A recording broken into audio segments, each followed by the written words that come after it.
your flesh and blood. Welcome to Tell Me Your Story, new paradigms for a new world where we're giving you choices and knowledge of those choices to help make your dreams come true. We are here 9 times a week, Sundays at 7 a.m. and 7 p.m., Monday mornings at 1 a.m., Wednesdays at 9 a.m., and Monday through Friday from 8 to 9 a.m., streaming live at all those times at richarddugan.com. We are on SoundCloud, iTunes, TuneIn Radio, Spotify, Stitcher, Player FM, as well as YouTube, where you can watch these conversations. I hope that you will take time to subscribe and click notifications so that when a new conversation is posted, you'll be notified and you'll be able to tune in, listen in, and learn, be entertained and inspired. A reminder that Choices, which is my book, 5 Steps for Life, it's available on Amazon.com in paperback, hardcover, and Kindle with Audible, soon to be released. We also ask that if you can support the work that we are doing financially, we do have a PayPal account. It is there for your security as well as ours. And when they ask for an email address to whom you're sending, please go to richard@richarddugan.com. That's the email address. If you go to richarddugan.com, there is also a link directly to PayPal so that you can send us whatever support you can. And we thank you to those who have helped and to those who will help. We also ask that you take time during this decade of perfect vision, the 2020s, to go within to that quiet, peaceful, calm, still place and listen to that still, small voice. And with that, we now take you to our very special interview and guest here on Tell Me Your Story. And welcome to Tell Me Your Story, New Paradigms for a New World. I am Reverend Dr. D. Richard Dugan, here with a very special guest. We're going to talk a continuation, if you will, that we've had for, well, quite a number of years, even before 2020. We're going to talk mental health, among other things, but we're also going to talk about the creativity of a technologist. His name is Marco Pinter. And Marco, I want to thank you so much for being with us here on the program. Yeah, my pleasure, Richard. Thanks. You were on another one of our programs on the station not long ago, and I was intrigued by the conversation that you were having. And I thought, boy, this would be great to incorporate this. And you've got a lot of things going on in your world. Just to let our folks know that you are an artist, as I mentioned, a technologist. You spearhead I beg your pardon, and oh my goodness, you deliver digital mental wellness through virtual art. That was really the focus of what we want to talk about, but not just art, music and rhythm, movement and dance, creative writing, and on and on and on. And you also founded the Museum of Sensory and Movement Experiences. Now, that sounds familiar. Are you familiar? I'm not going to ask that question because now the name just escaped me. Tell us about this museum. This sounds fascinating, almost along the lines of the museum down by the railroad tracks called Moxie, where you're involved in the art that's in there. And you might say it's for the little kid in all of us, as well as the little kids. Yes, so the museum was a 5-year project that started in 2020 and ended recently. And it was really the only museum dedicated to interactive and media arts between LA and San Francisco, like purely dedicated. Moxie, I actually did a lot of work for. I was the curator there for a few years. And as you know, Moxie is a kids museum. It's a science museum, so there's a lot of great science-based exhibits. But I did have the opportunity for a few years to bring in interactive media artists from around the country, which was wonderful. And then in 2020, I founded my own small museum in La Cumbre Plaza, and it had some of my own work as an artist, as well as other local media artists like Ethan Turpin and Alan Macy and some folks out of my program at UCSB that I was a part of, Media Arts and Technology. That's a graduate department there. So there was a variety of activities that use the motion of your body, use your voice, your heartbeat, the heat of your body and breath. And so the participant kind of creates the art with their own body. And so that was great. Those pieces lived before and they live on in other ways, in other, festivals and galleries. But yeah, that 5-year museum project was a great way to have them in one place. If I am correct, there is a gentleman, I think I've had him on the program as well a couple of times, Peter Brill. Yes, Peter's a good friend, and I've done some work with him before. And he had a VR piece in the museum. That was a quite profound kind of VR experience into your life and really preparation for death and everything along the way.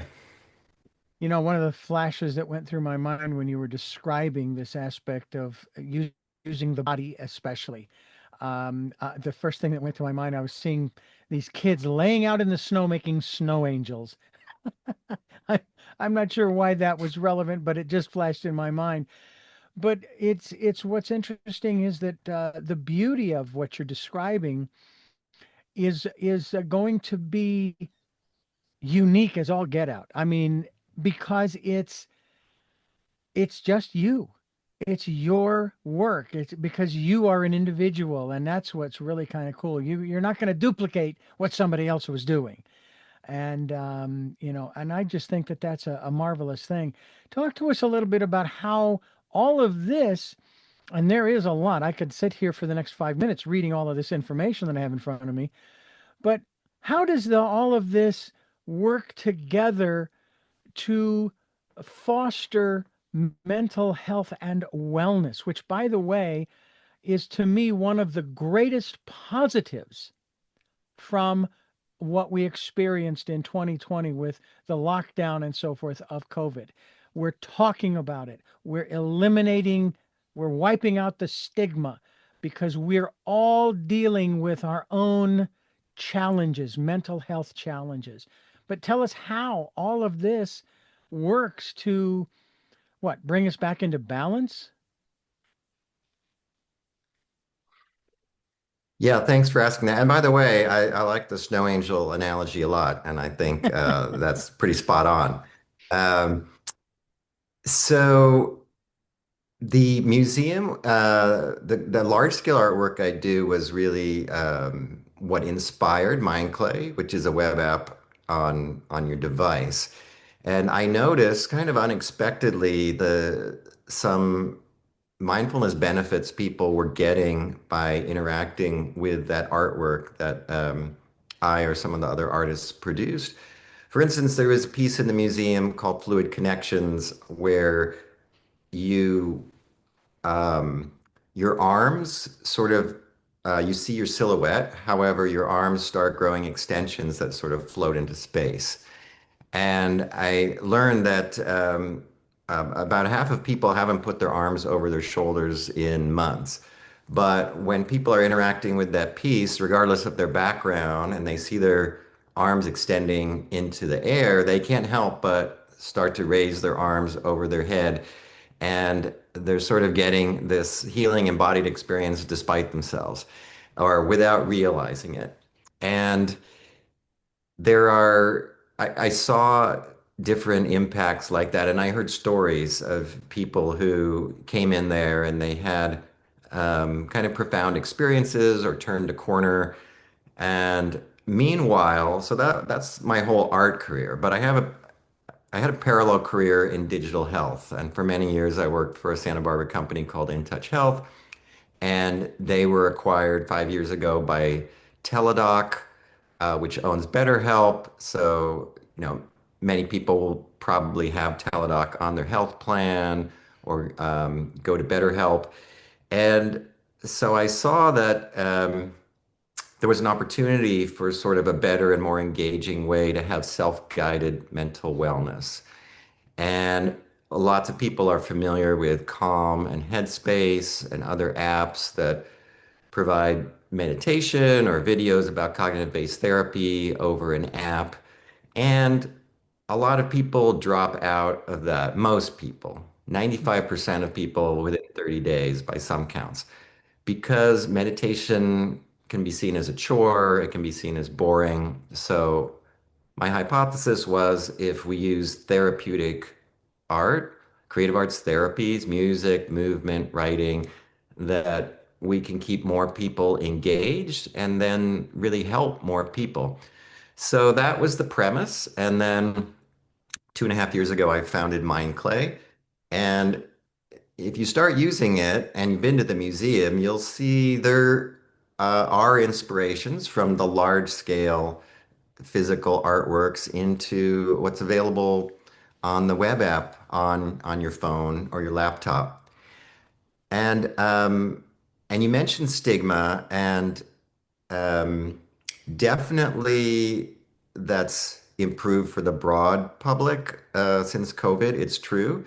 Um, but mental health stigma still exists in a lot of populations around the country, different areas, or the BIPOC community.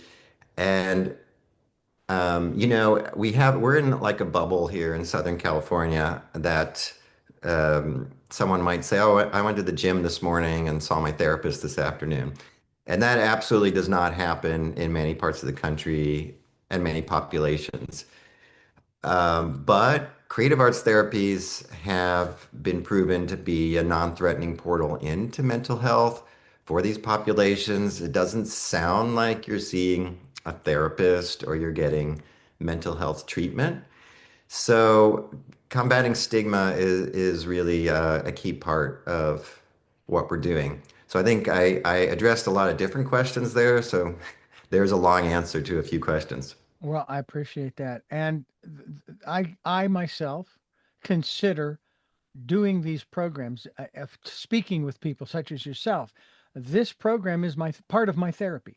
Okay. And I've said that for years because I'm curious, but I also do learn an awful lot. And sometimes I've even incorporated into my life some of the things that have been suggested.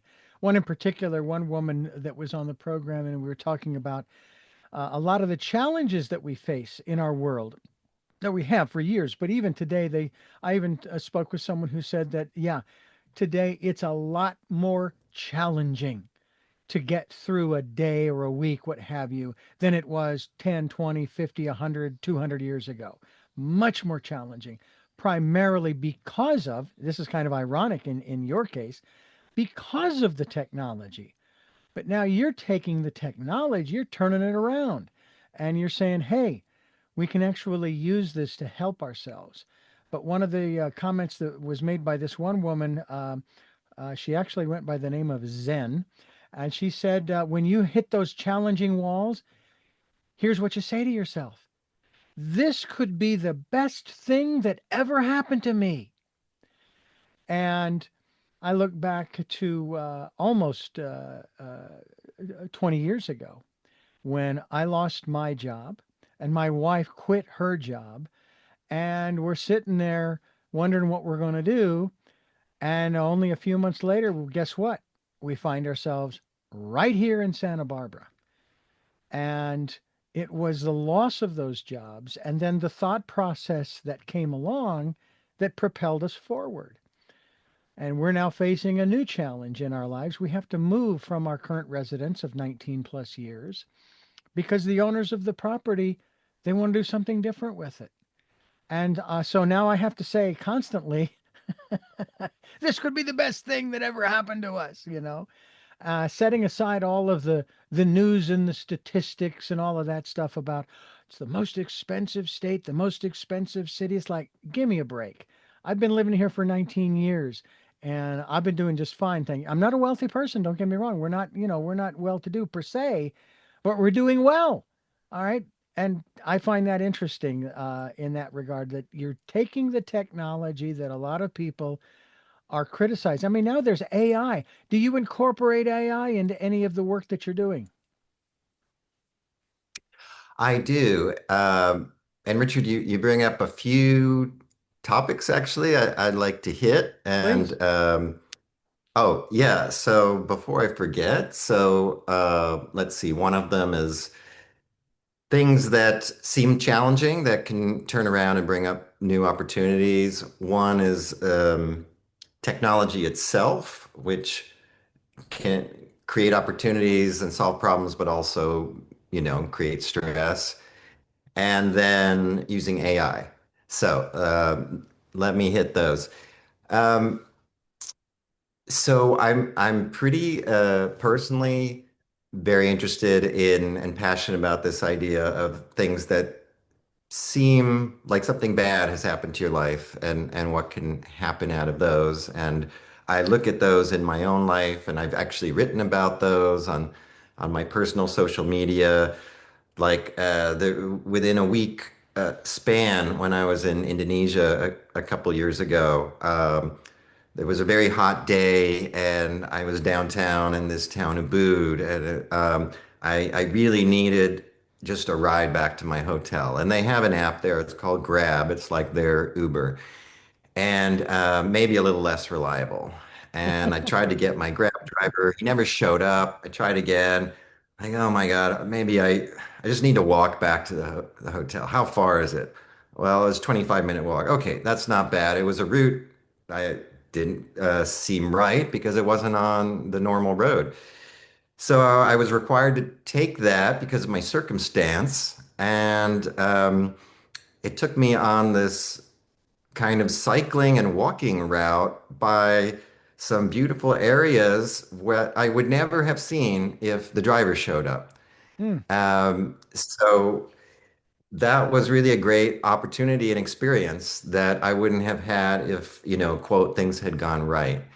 And I've had a few more experiences like that week, and I have more in my life. And and so there's actually, this relates to a couple new MindClay activities that are in development to try to help us see that. And it relates back to the story about the Taoist farmer, which some folks may know, some won't, but I'll just spend a minute to see if I can spin that off the top of my head quickly. Yeah, there's a older farmer and his grown son, and they live on their farm, and they have their one horse, and it escapes one day and it's gone. And then the villagers say, "Oh, that's so terrible that that happened to you. Sorry."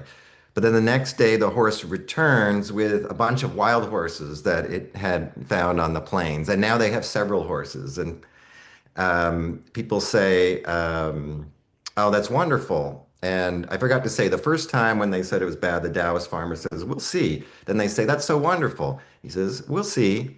And then the next day, the son is training the horses, and one of the wild ones kicks him off and he breaks his leg. And people say, "Oh, that's so terrible that that happened. So sorry." And the farmer said, "We'll see." And then the next day, the army came to town and they were recruiting all the able young men to go off and fight in the war, but they couldn't take his son because he had a broken leg. And people said, "That's so wonderful." And he said, "We'll see." So that is a great parable for, again, what you brought up about that sort of thing. So we have a couple MindClay activities in the works that play with that using AI. So this wraps around into your AI comment, where, for instance, you could say, well, this is a bad thing that happened to me, or this is a bad thing I could imagine. And then the AI, well, what if this happened as a result? Well, then what if that happened? And so you can play this back and forth and actually get that experience. There's other there's an AI poet that will sort of go back and forth and write poetry with you. There's another activity, which is one of my favorites, where people that are depressed, it's really hopelessness is one of the main problems. I think like there's no way out of this. I mean, this relates a little to what I was just talking about. So it asks you to list three challenges in your life right now. Like, what are the, some typical things that, and a lot of people think there's no way out with all of these. And then what are three strengths you have as a person? And then the AI crafts a fictional story, but that shows how with a certain passage of events, your strengths might serve to solve all these problems, and everything actually works out great in the end. And you know it's fiction, but it shines a light on, wow, like there are ways that everything could work out despite how hopeless it seems now. So I guess that dovetails into that question what you brought up about like technology. Does it cause stress? You know, technology has made our lives better in some ways. You know, one of the examples that a friend brought up recently is how many arguments did you have 20 years ago, or at least stressful conversations with people like, I said I would meet you here at this time. No, you said over there, but come on. And you never, you didn't find your wife or your friend, where now you just pick up the phone and you call them and there's no stress around that. Um, Now, we're trying to deliver mental wellness here. So, of course, getting off your device is important, and it's important to us. So, we have this digital to analog approach where here's an activity you can do with the device in front of you, and then we encourage the people to take that out into the real world. Here you make a mandala. Now take a walk and look for repeating patterns in nature around you or in architecture. So it is important to get off the device, but the device is how we can reach millions of people. The museum had many thousands of people visit for one-time experiences during the 5 years it was open. But the web app can reach, 1,000 times that many, and they have it anytime they need it in their pocket. Hmm. I plan to download that onto my laptop. Uh, there was a program that I acquired. This is kind of funny in a way. This was when Radio Shack was still in business. Back in the 90s, I was living in Phoenix, and I went into the Radio Shack, and they had this rack with all of these boxed computer programs, these games and so forth. They were on floppy disk at that time. That's how far back this goes. And the game that I pulled out, and it was intriguing to me, I thought, oh, that looks like fun, called Heaven and Hell. And it was based upon a series of puzzles, all kinds of different puzzles. And every time you solved one of the puzzles, it would flash on the screen uh, a phrase having to do with Shambhala. All right. And I'm still learning about Shambhala myself. And I had a lot of fun playing with that game. And I still have the floppies. However, I haven't been able to find the game online anywhere. It was sort of DOS based more than it was because I don't think I had Windows at the time. Be that as it may, and it was to me that was such a fun thing to play with. Um, and it seems to me like MindClay is along those same lines, is that I'm sure there isn't just one thing that you do. There are all kinds of different things that you can do. That I don't know, maybe what you if maybe you've incorporated this into it where okay, you're going to play this game or you're going to participate in this particular activity online on your phone, your computer, for 20 minutes, and then we're going to flash on the screen. Now go outside and play. That kind of thing, to so that you balance the technology with, or the, if you will, the digital with the analog being going out and playing. And I have to tell you that in a way, my heart is a little saddened by the fact that young people today who have been so tied to their devices don't know what it's like to build forts out of old pieces of wood that their father might have brought home from their workplace, or digging holes in the ground in the backyard and playing with their army men or their Tonka trucks and that kind of thing, or climbing the trees that were in their yard or their neighbor's yard, or playing tag literally in the entire neighborhood. I mean, There were no gangs when I was growing up. And so when we were running up and down the alleys and around in between houses and so forth, we were not disrespectful. But the people, the adults who owned these homes and lived there, they knew that we were there and that we were going to be going home when the sun went down. And it was a marvelous childhood. And it's like, boy, I wish more kids could experience that. Or I wish they would. It's not that they can't, it's that they get stuck in a manner of speaking. And I would like to talk a little more about some of the other things that you've been working on as we continue talking with Marco Pinter. And marcopinter.com is the website, MarcoPinter.com. That's the website. We hope that you'll go there as we continue talking with Marco here on Tell Me Your Story.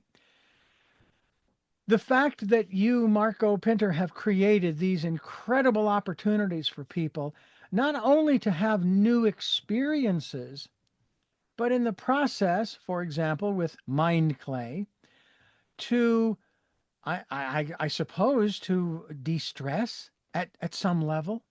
I know there are other people who have created audio meditation elements, or I've even heard of these, all of the different sound frequencies that have been tied to certain positive influences on the brain.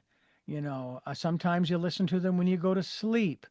And I have a good friend named Jonathan Goldman, who has been involved in the industry of sound and sound therapy, and not just in humming. He's got a book focused on humming and how important that is in our lives to hum. Talk to us about how you got involved in this. I mean, did you just wake up one morning as a kid or a teenager, what have you, and say, I want to help people with their mental health and wellness, and now I got to figure out how I'm going to do that? Or did you find out about how to do that after you learned and got all your PhDs, which you have a couple of them, which I congratulate you on? Yes. So how did I arrive here? Interesting. And I'll mention in first in terms of the destination. So I appreciate you talking about my personal website that has large scale artwork that I created probably up to a few years ago when I launched MindClay, and now 100% of my effort is on the mental health app. So mindclayhealth.com, which yeah, and I'll talk for a minute about my journey there. And MindClay is, it's a company. So I actually used to be an entrepreneur um, back even before my digital health days, and I was in that world you talked about with your disc games. I had a company creating CD-ROM games for kids, or I worked with Activision for a while. So yes, I was very much in that world you talked about. I actually had three startups back then, all of which I sold. I was fortunate at 27, I sold my first startup to Paul Allen. So I had kind of an interesting roller coaster back then. And MindClay is a startup focused on mental health, and exciting things are happening that I'll get to in a moment. And actually looking for the right impact investors who are passionate about mental health and or the arts. Yeah, so my own personal journey, I was in digital health a long time. I was an artist sort of as a parallel career. And then I started getting really not that long ago, 3, 4 years ago, very interested in digital mental health, especially after our company was acquired by Teladoc, which owns BetterHelp. And I started moving in that direction of my interest in digital mental health. And um, some friends later said, I said, I don't know how I ended up there. And they said, well, you said that around that time your mom passed and she was a psychologist. And th that was an interesting observation that escaped me personally. But I think that was probably a factor. And as I said, I was seeing kind of therapeutic value in the large scale artworks that I was creating. So that is, it's hard to self-reflect on exactly why we ended up focused on a certain path, but I'm very passionate about it. And we actually have some great deals now. A new one is we're serving some at-needs communities with Ventura County Behavioral Health. So that's a new contract. There's a contract that I can't say yet who, but a large hospital system in LA, their cancer wellness program. So that's a great new contract that's coming. And um, and it's to some of your other points, none of this is supposed to replace other kinds of mental health, and certainly not this, you know, in-person experiences we're talking about. One thing that underlies a lot of this, there's a movement really across the country now called social prescribing. And that's where a doctor or a psychologist might actually prescribe to you, okay, this week I want you to go out and like do this, take a walk in nature or join this group. And there's a subset of that called arts on prescription. And it's specific to the arts because there's research there that the arts are intrinsically valuable. So your prescription might be, I want you to go to this museum and visit it. Or I want you to sign up for this pottery class. Um, Community is certainly a part of that.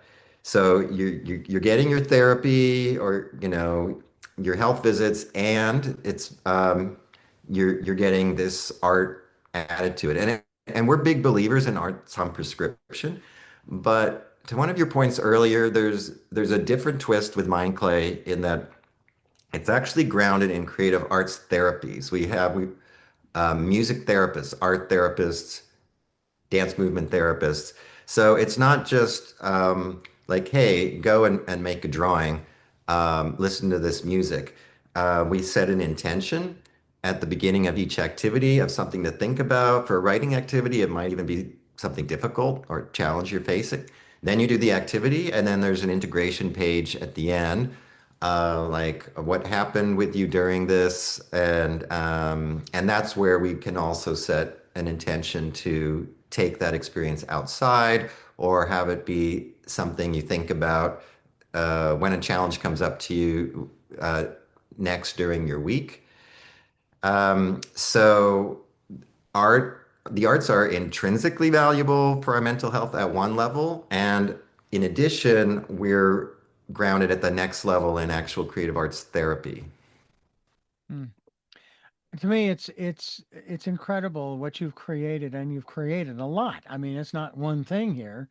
Um, and it's interesting too how I remember as a kid growing up, and I would hear about what my parents and their peers did, and of course going back into the 50s, 40s, 30s, and so forth. Uh, and uh, and now I'm hearing myself doing the same kind of thing when it comes to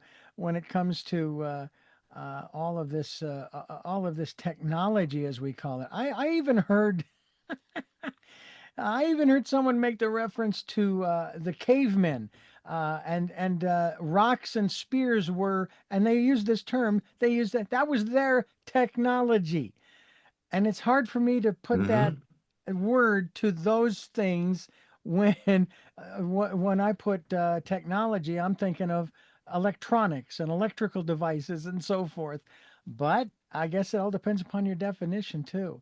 It's just very interesting how far we've come, and what we have been able to create through the. I just sometimes wonder where these ideas come from. And I'd like to talk to you a little bit about that as we continue here. We're going to talk more with Marco Pinter. MarcoPinter.com is the website. We will be linked to that website as well, so you can find out more about the work that he is doing as we continue here on Tell Me Your Story. I'm Reverend Dr. D. Richard Dugan, along with Marco Pinter, and I'm curious as to whether you have ever spent time, if you have ever had the time, to sit and muse over Where did that come from? How did I come up with that? That kind of thing. And I know that there are those who have all kinds of different theories. We promote on this program, for example, spending time going within and listening to that still small voice. Some people call it their intuition, a gut feeling. What's your perspective on all of this creativity that you have brought forth into the material world for all of us to enjoy and learn and experience from?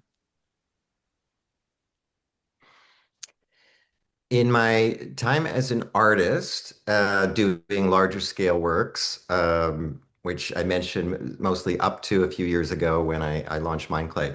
In my time as an artist, a lot of my work, most of it, was about movement, typically movement of the body, whether that's the participant or sort of mixed media performances with sensors and projections and dancers. I've worked with dancers quite a bit. And I can trace back a lot of the concepts from my pieces to either watching a performance here, either at the Granada or the Lobero, and to that point, I actually started for a while bringing a piece of paper in my pocket and a pen because I would have ideas during the performance, and I'd have to like pull that out and kind of write it on the paper on my knee before I forgot. A lot of ideas came from that, and a lot of ideas came from my own movement, like taking a movement workshop where we're encouraged to do something out of the box that comes from kind of a deeper, authentic place, not just sort of a, a rhythmic, dance style, but kind of digging deeper. And I've had a lot of ideas that come from there. Um, and then and then just noticing. I didn't have meditation as a practice for a lot of my life. And then, maybe it was 15 years ago that started. I needed it for some things I was going through. And then that was a path to just start noticing, like when you take a walk, oh, like what an interesting reflection in that puddle that I'm seeing, or what's that sound that you know I would have ignored before, or I would have been annoyed about, and then finding inspiration for visual art or movement art or sound art from that. So people take inspiration from different places, but for me, that's where it's come from the most.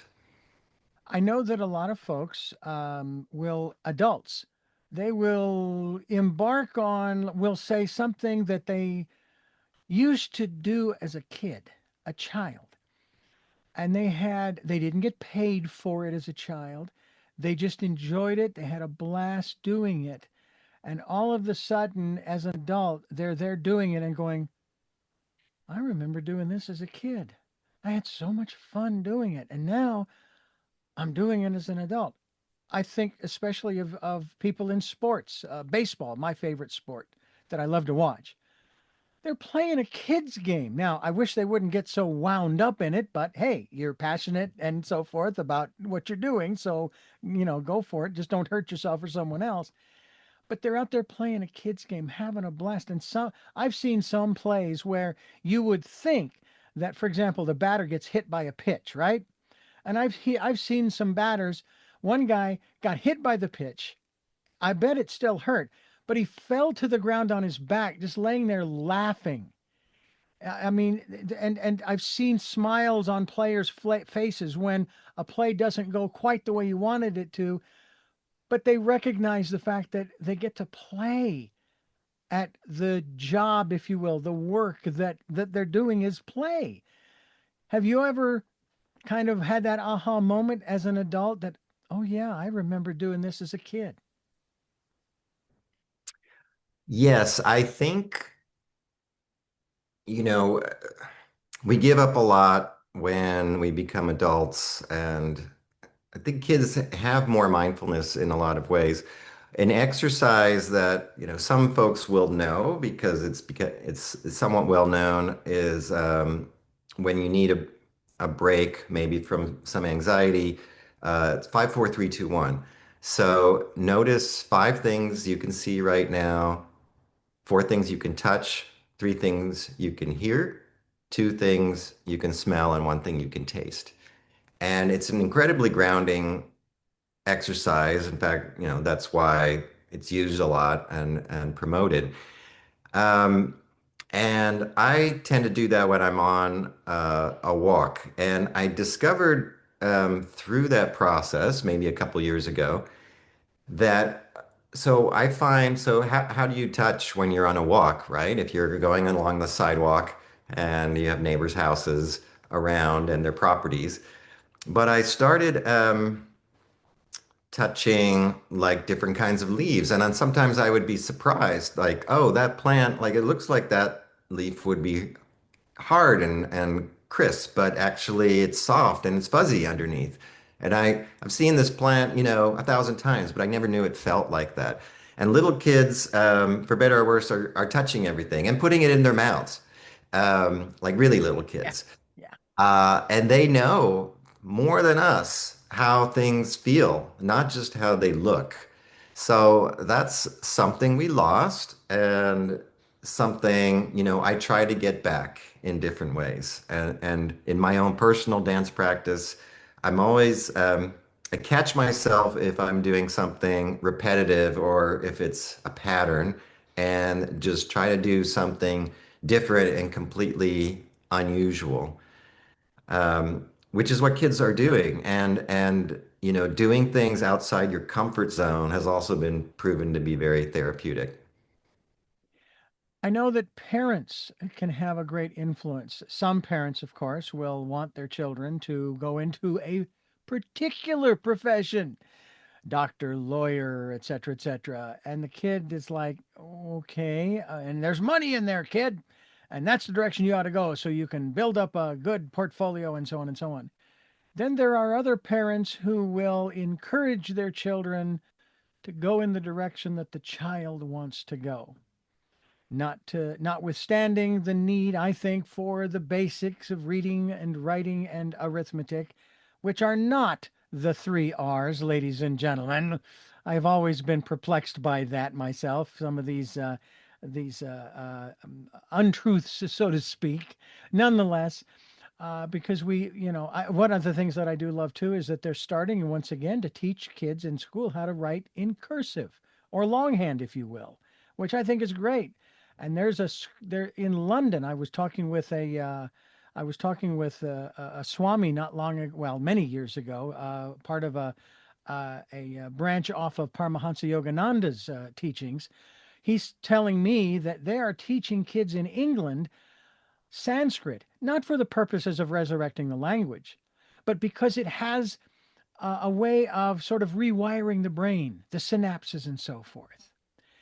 Is that aspect, for example, the rewiring of the thinking process and the patterns and the paths that we grew up as kids with, all right, and then as you kind of alluded to, that we kind of lose a lot of that as we become adults, that to go back to that childlike thinking, and the phrase that flashes in my mind from the Bible is, "Come to me, come unto me as little children," not childish, but childlike.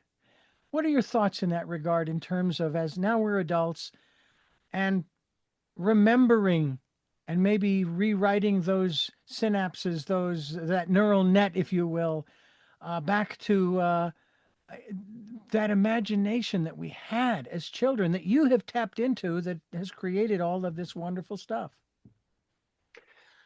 I'm a big believer in rewiring. In fact, it's a term I use a lot, and in a different context, I could go on about that for a long time. And it's a passion that, came into play with MindClay.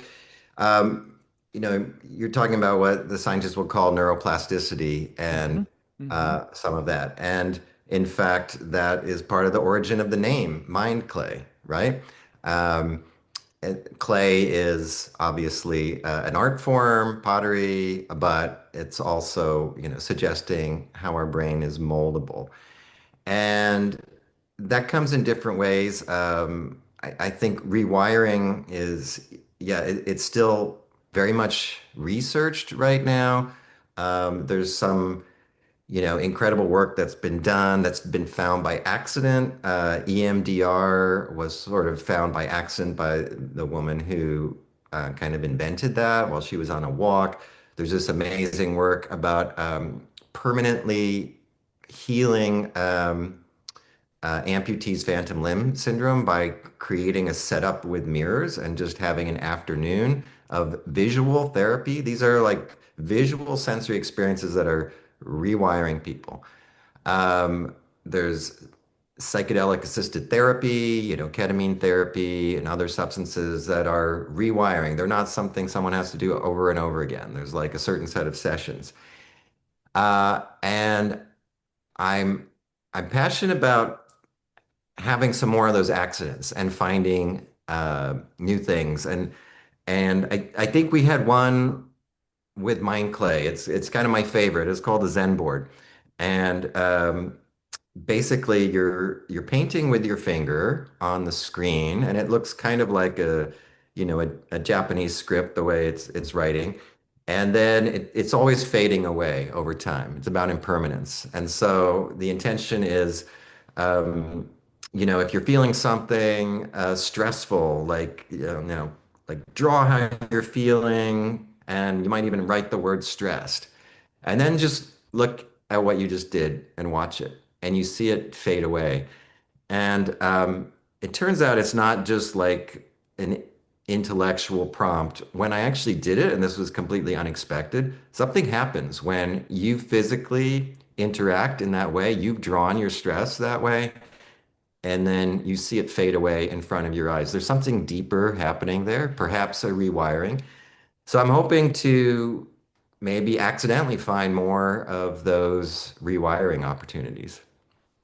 Well, I know and of course, my references to this whole neural net thing goes to Star Trek and Data and how they, he's always working to improve himself, and he is able to reroute the paths of the electronic impulses and so forth. Well, we have the same electronic impulses, and I love the concept of mind clay, because until it is fired in the kiln, heated to such a temperature, you could break it down and start over again. Break it down and start over again. And it's like, wow, that is just a cool concept, which means, and I did see this one piece, I think it was on CBS Sunday Morning. This one gal, she actively worked to change her personality. At one point in her life, she said, I don't like the person that I am. And it's not that she was a bad person, it's she just didn't like, it's like some people going in for cosmetic surgery. She just didn't like her personality. So she did some of the things that you said too, like stepping outside your comfort zone. What are some of the techniques that you would offer people who they really are locked in their comfort zone and they really don't want to? It's like, I've never gone skydiving, Marco. I have height anxiety. I don't have fear of heights. I have height anxiety. I was up on top of a 25-story building on the roof, and I would walk close to the edge and look down over the side, and then I would back up going, okay, I don't want to fall. I don't want to trip and make a mistake and wind up down there in a hurry. What are some of the techniques that you can offer or that you've even used to allow yourself to step outside of your comfort zone? I'm a big believer, and there's evidence around this, that, yeah, going outside your comfort zone is really valuable on multiple fronts, mental health, but also maintaining mental acuity over time as we get older as well. I'm always trying to step out of my comfort zone. Just a couple years ago, I became a free diver and had never done that in my life. And it turns out sort of a talent I didn't know I had. I had to wait a long time to get it. And it's definitely, it sounds scary, but you find a place. So I've my PB, my personal best, not peanut butter, is now 97 feet. So, going down, so you imagine you're under the water, you've already held your breath for a minute, you're 100 feet under, and then, you're trying to, and then you look up and you have to go all the way back there on your breath hold. So yeah, so what can we do? There's a new MindClay activity, and I won't get into it, where it's in development called Be Weird. And start with like write something weird. Most people would be okay with that. Draw something weird. Now, like sing something weird. Now that's really getting outside the comfort zone. And for most people, the final one, move weird.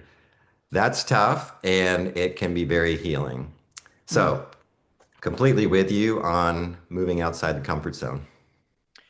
Marco Pinter is my guest. MarcoPinter.com is the website that we are encouraging you to go to and find out more about MindClay. All you have to do is Google it or go to I guess you can go to the App Store and you can install it in that fashion. Yeah, it's a web app, so you can just get to it on any device, not the App Store. Just search on it and you're there. Okay, so go to Google and put in MindClay. I did that, and I'm going to install it on both my phone and my laptop and have some fun with that. And I guess that's coming out of getting out of my comfort zone and finding the time to have a little fun with it. Yeah.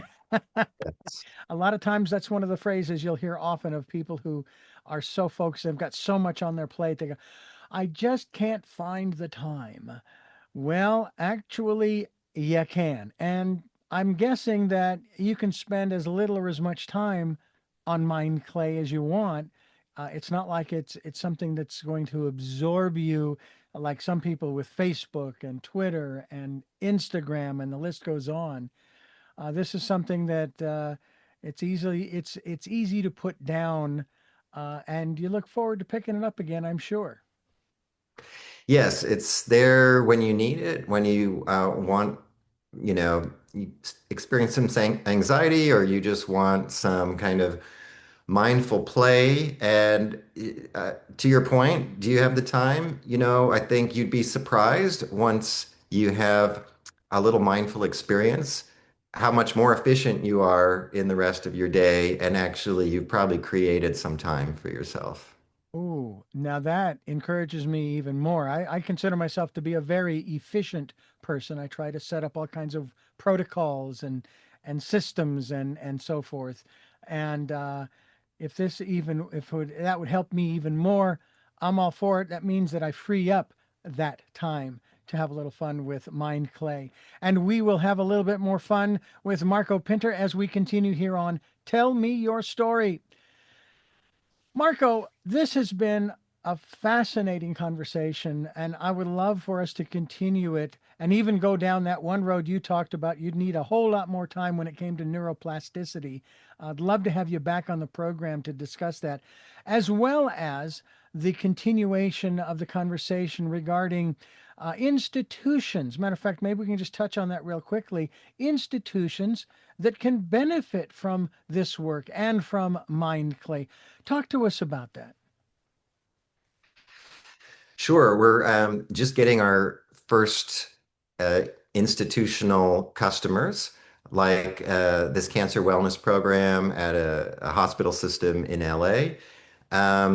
And it's an adjunct to in-person programs they have, which include therapy and maybe even live music therapy with a music therapist. But they can bring this home and have it all the time, and they can have it beyond the 8 week sort of post-surgery program that may be offered by the hospital. And a lot of them experience loneliness and isolation as well.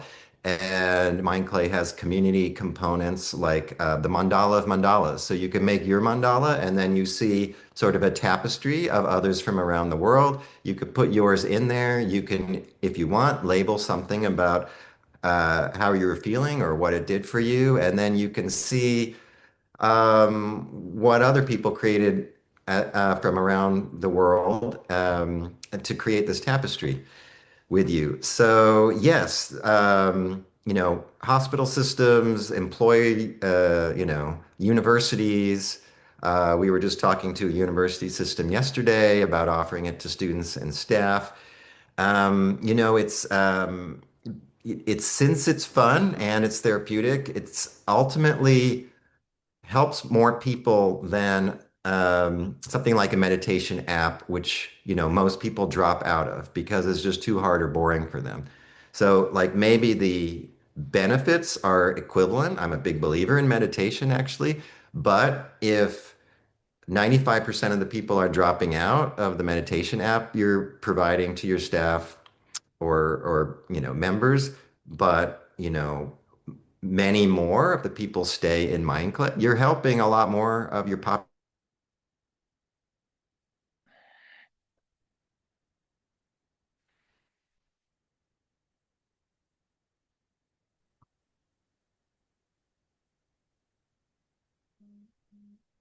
Well, I think it's a wonderful thing that you are providing, and again, I thank you so much for being a part of Tell Me Your Story and the work we're trying to do to make this a better place for everyone. And again, I know the word "better" that's subjective. It's everybody has a different definition, but we'd like to help them to create that better world in their own image, if you will. So thank you so much for being a part of what we're doing Thanks here. for having me, Richard. I do have three final questions that I want to ask you that I ask all of my guests. But before I do, I want to thank you for listening to and watching Tell Me Your Story, New Paradigms for a New World, where we're giving you choices and knowledge of those choices to help make your dreams come true. Sundays at 7 a.m. and 7 p.m., Monday mornings at 1 a.m., Wednesdays at 9 a.m., and Monday through Friday from 8 to 9 a.m., streaming live at all those times at richarddugan.com. We're also on SoundCloud, iTunes, TuneIn Radio, Spotify, Stitcher, Player FM, Blueberry, iHeartRadio, Amazon Music. We're also on YouTube where you can watch these conversations. Please subscribe and click notification. And if you can, leave us a tip at PayPal. That's our tip jar. We'd appreciate that. Also, get a copy of my book, which is Choices 5 Steps for Life. I would also encourage you to choose to get MindClay. Amazon.com is where you can get Choices, and it's in hardcover paperback as well as Kindle. Audible is soon to be released on the first anniversary of the book's publication. And then we ask that you take some time during this decade of perfect vision to spend some time going within and listening to that still small voice. And there's a subject, Marco, that we might talk about too in terms of inspiration from our intuition and that aspect. And maybe we'll follow up on that with a subsequent program. Now to our final three questions. First of those is who is Marco Pinter? An artist, technologist, uh, a business founder. What gets you up in the morning? Um, New things to do, going outside my comfort zone. And finally, what was your best day? Hmm. Well, I'll have to go with birth of the kids. Wonderful, wonderful. Well, once again, Marco, I want to thank you so much for being a part of Tell Me Your Story. And I thank you for listening to and watching Tell Me Your Story. And until our next broadcast, podcast, videocast, love to Lal. Jeanette, I am still listening. Dad, continue to be happy because I am. Smokey, I'll see you on the other side. Mike, thanks for letting me be part of your life. And to my dear friend Zorro, aho, aho.